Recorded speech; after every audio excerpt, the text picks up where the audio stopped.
HK Srivastava ji, greater Noida से। राधे राधे प्रभु जी। महाराज जी, मेरा प्रश्न यह है कि ईश्वर या परम संत अपने यहाँ आने वाले भक्तों के भाव देखते हैं या स्वभाव? स्वभाव देखकर तो कृपा नहीं होती, भाव देखकर होती है। और वो अपने भाव से करते हैं, आने वाले के भाव से मतलब नहीं। आने वाला तो कोई तमोगुणी स्वभाव का है, कोई रजोगुणी स्वभाव का है, कोई सात्विक स्वभाव का है, किसी का अच्छा भाव है, किसी का बुरा भाव है। पर जैसे वृक्ष छाया सबको समान देता है, जल प्यास और शीतलता समान, सूर्य तेज और प्रकाश समान, ऐसे ही संत समान सब पर कृपा करते हैं। संतों का एक स्वभाव होता है समदर्शिता, सब में एक ही भाव रखना। एक चंदन लगाए और एक थप्पड़ मारे, अगर संत हृदय है तो दोनों के प्रति समान भाव रहेगा। दोनों के और हो सकता है थप्पड़ मारने वाले के प्रति ज्यादा प्यार भाव हो। आज सत्संग में सुना, करत जे अनुसहन निंदक तीनों पे अनुग्रह करो। संत स्वभाव करोड़ों माताओं का भी हृदय एक साथ मिले तो भी उनकी समानता नहीं कर सकता है। थोड़ा उल्टा चाल संतों की रहती है, सम्मान करे तो मुंह फेर लेंगे, और अपमान करे तो प्यार से नमस्कार करेंगे। तो सामने वाले का भाव क्या है उसके अनुसार बर्ताव करना, ये तो संतों से बहुत अलग बात है। हमारा और हमारे प्रभु का क्या स्वभाव, उसके अनुसार बर्ताव। सामने वाला जो बर्ताव कर रहा है उस स्थिति में अब हमारा बर्ताव क्या होना चाहिए, तो वो अपने स्वभाव को बरतते हैं। जैसे सब जीव अपने स्वभाव को बरतता है, ऐसे संत अपने स्वभाव को बरतते हैं। संत का स्वभाव होता समदर्शिता, सब में एक ही तत्व को देखना। इसलिए तुम्हारा भाव छोटा है या बड़ा है उससे उनको कोई मतलब नहीं। तुम्हारा स्वभाव सतोगुणी है, रजोगुणी, तमोगुणी, उससे कोई प्रभाव नहीं। पर लाभ जो ले पाएगा वो तो समदर्शिता है। पर संतों का जो लाभ ले पाएगा वो ऐसे ही ले पाएगा, ऐसे तो नहीं ले पाएगा।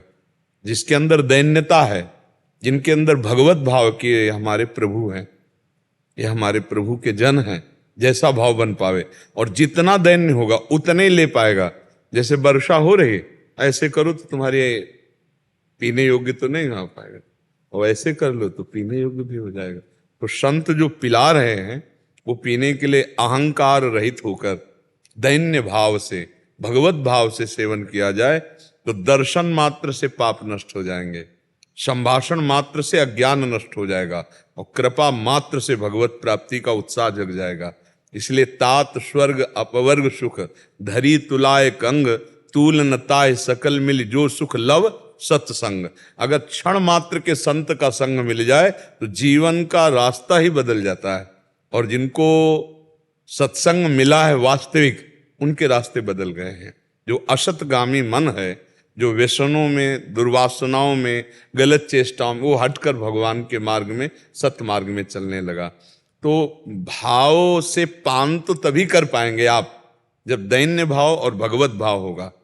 लेकिन संत के प्रति यदि कुभाव लेकर भी जाओगे तो उनका भाव नहीं परिवर्तित होगा, वो अपने ही भाव से रहेंगे। आपको नहीं मिल पाएगा कुछ, आपकी हानि हो सकती है, क्योंकि आपका भाव नहीं है। तो जो लाभ मिलना चाहिए वो नहीं ले पाए, पर उनके भाव में कोई कमी नहीं होगी। वो दुष्ट को भी भगवत भाव से देखते हैं। ये क्रूरा अपि पापिनो न च सताम संभाष्य दृश्याश्चये सर्वान वस्तुतया निरीक्ष परम स्वाराध्य बुद्धिर्मम। जो क्रूर हैं, दुष्ट हैं, पापी हैं, नीच पुरुष हैं, संतों से संभाषण के योग्य भी नहीं, उनमें भी वो साक्षात आराध्य बुद्धि रखते हैं कि मेरे भगवान इसके हृदय मंदिर में विराजमान। तो उनके भाव में तो कोई परिवर्तन नहीं होगा, पर आप अपने भाव के द्वारा ही संत लाभ ले सकते हैं। जैसे एक आदमी अहंकार से आ रहा है, एक आदमी उनकी परीक्षा लेने आ रहा है, एक दोष दर्शन करने आ रहा है, और एक ऐसे आ रहा है, आज मेरे ऊपर अपार कृपा हो गई, अब मुझे भाव भरोस हनुमंता बिन हरि कृपा मिले नहीं, संता फूलता हुआ चला रहा है।